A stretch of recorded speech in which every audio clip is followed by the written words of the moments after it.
attiecībā uz tiesiskuma nostiprināšanu valstī. Jo vēl no rīta nekas neliecināja no jūsu izteikumiem, ka jūs esat gatavs spērt šo soli. Jāatzīst. Un kas tad bija izšķirošie argumenti, lai jūs pieņemāt šo lēmumu? Kopš pagājušās ceturtdienas Zoltūdas traģēdijas esmu daudz domājis par savu morālo un politisko atbildību šīs traģēdijas kontekstā, un šodien pārunājot šo jautājumu ar valsts prezidentu, esmu pieņēmis lēmumu par atkāpšanos no ministra prezidenta amata.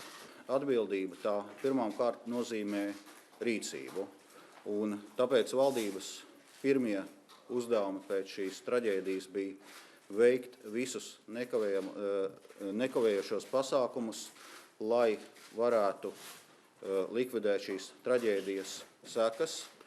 Gribētu vēlreiz pateikt paldies Latvijas iedzīvotājiem par to atbalstu, ko es esmu jūtis valdības vadītāja amatā, it īpaši grūtajā finanšu un ekonomiskās krīzes pārvarēšanas laikā, kas ir ļāvis Latvijai atgriezties pie ekonomiskās izaugsmes un jau otro gadu pēc kārtas būt par straujāk augošo ekonomiku Eiropas Savienībā.